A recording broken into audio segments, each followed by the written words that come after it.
Sa pagkakataon na ito, si Santa naman yata ang makakabuklat ng regalo, no? Ho, ho, ho! Well, kahit pa bilang na lang ang oras, walang pakisitatang sa purgatorio na yan. 2 3 น้องทำงานดีนะครับนี่คือตัวอย่างนะครับ Kaya pala lagi mo na lang hinahanapan ng sira ang bago mong cellphone call, ha? Kakaibang barikada ang nilatag ng mga kanahan na to. Binibigay niya talaga yung tunay na ligaya na naramdaman ko sa pagmumoto.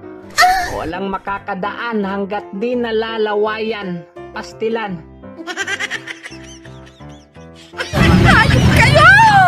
Bago natin to idiin sa dulo, pa-like at share naman ng video mga kamata.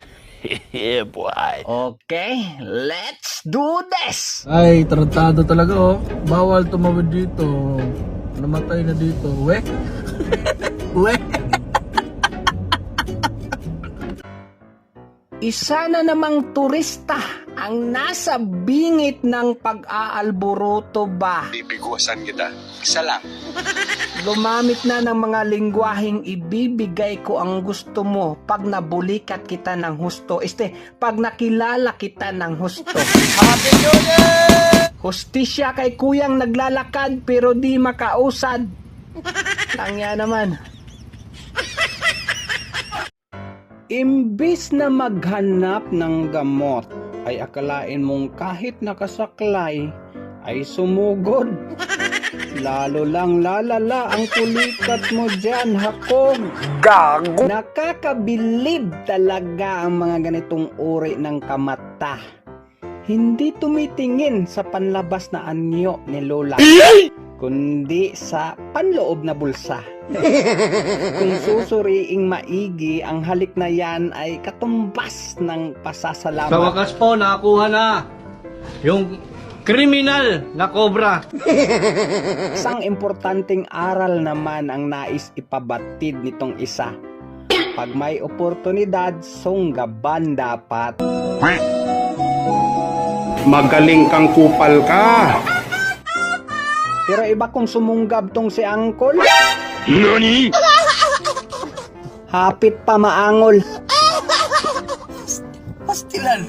So weird. Nakakatakot talaga ang ganitong aktibidad mga kamata, no? Nakakalula kung pagmasdan mo yung ibaba. Tanging umbok ng bukid ang iyong makikita. Kikinang na naman ang ulo ng mga angkol natin dyan. Yeah, baby! Tuba lang ang puhunan. Patay! Yari! Pamilyar din ba sa inyo ang taong ito mga kamata? Oh shit, not good. Ito di ba yung mabait na kapitbahay ng mga Haponesa, no? Laro ka ng apo. Ako'y nananaghoy. Puso ko ay nabiak. Langya talaga mga angkol, o laging gusto na makuha ay yung pinakamataas na premyo. Sana all ligtas. Ayaw kami na.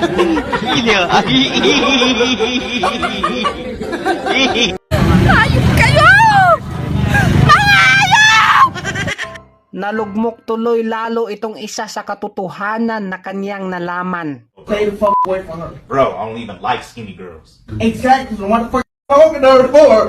Because she does my homework.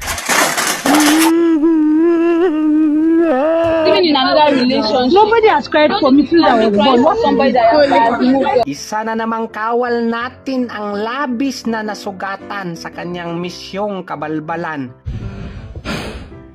Well, solusyon naman ang nasa isip nitong si Kuya para umangat ang ekonomiya.